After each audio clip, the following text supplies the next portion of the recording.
লক্ষ টাকার বাইক আমরা ৩ লক্ষ টাকা দিয়ে কিনলাম। ভাবা যায় এটা? এক গরু আপনার 4 বার কোরবানি দেওয়া হইতেছে।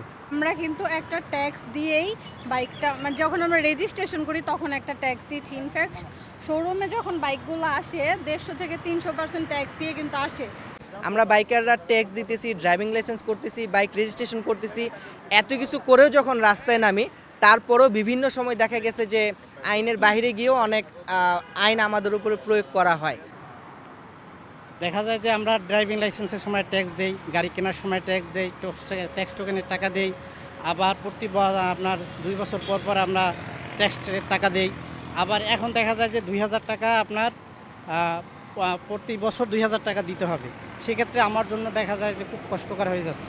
একটা বাইক যখন বাংলাদেশে ঢুকে তখন কিন্তু বাংলাদেশ সরকার মানে 156% ট্যাক্স কিন্তু নিয়ে নিচ্ছে। অর্থাৎ আমি যদি ভেঙে বলি 1 লাখ টাকার একটা বাইক যখন ঢুকতেছে তখন কিন্তু 1,56,000 টাকা শুরুতেই সরকার নিচ্ছে।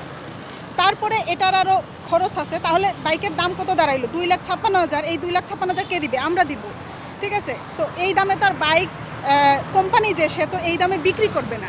তো তারা হচ্ছে সেটার আরও টুকটাক খরচ আছে। আমরা যতটুকু জানি হয়তো বাইকের দাম তখন দাঁড়াইলো 2,66,000 টাকা। তো তাদের তো একটা লাভ আছে, নিশ্চয়ই 3 লক্ষের কমে তারা বিক্রি করবে না, কিংবা আরও বেশিতে। ধরেন আমরা 3 লক্ষ টাকা দিয়ে আমরা বাইকটা কিনলাম। আমরা তখন কি হলো, 1 লক্ষ টাকার বাইক আমরা 3 লক্ষ টাকা দিয়ে কিনলাম। ভাবা যায় এটা? তারপরে আবার সেটার আমরা রেজিস্ট্রেশন করি, রেজিস্ট্রেশন ফি বাবদ আমরা 20 থেকে 25,000 টাকা দিচ্ছি। আবার আমরা সেটা নির্ধারিত সময়ে আমরা রিনিউ করতেছি, আমরা ট্যাক্স টোকেন দিচ্ছি। এত কিছু দেওয়ার পরেও আবার কিসের কর আপনারা বলেন? আমরা বাইকাররা ট্যাক্স দিতেছি, ড্রাইভিং লাইসেন্স করতেছি, বাইক রেজিস্ট্রেশন করতেছি, এত কিছু করেও যখন রাস্তায় নামি তারপরও বিভিন্ন সময় দেখা গেছে যে আইনের বাইরে গিয়েও অনেক আইন আমাদের উপরে প্রয়োগ করা হয়, যেটা কিনা যৌক্তিক না। আর অপরদিকে এই যে অটো, যেটাকে আমরা ঢাকা শহরে একটা ক্যান্সার হিসেবে দাবি করতেছি, বা ঢাকা শহরের মধ্যে অলরেডি এটা ক্যান্সার হয়ে গেছে, এত পরিমাণের অবৈধ অটো সয়লাভ হয়ে গেছে, যাদের কারণে প্রতিনিয়ত দুর্ঘটনা ঘটতেছে। আমার বাইকের পিছনে ওই দিন এসে লাগিয়ে দিছে, আমার 1-2 হাজার টাকা খরচ চলে গেছে, ওরাই আমি ধরতে পারিনি, সে লাগিয়ে চলে গেছে। এইরকম অঘটন প্রতিদিন ঘটতেছে, অথচ তাদেরকেই বৈধতার আলোকে, আয়করের আলোকে তাদেরকে বৈধতা দেওয়ার চেষ্টা করা হচ্ছে। তো তাদের ড্রাইভিং লাইসেন্স করা হচ্ছে না কেন? তারা মোটর চালিত যানবাহন চালাচ্ছে, একটা মোটর তো লাগাইছে, মোটর চালিত যানবাহন চালাইতে হলে অবশ্যই ড্রাইভিং লাইসেন্স লাগবে। তো এই ব্যাপারে কোনো কথা নাই, কিন্তু তাদেরকে বৈধতা দেওয়া হচ্ছে। সেখান থেকে একটা ট্যাক্স যাচ্ছে। আর আমরা যখন লাইসেন্স করি তখনও একটা ট্যাক্স আমরা দেই, রোড পারমিট দিয়ে চালাচ্ছি।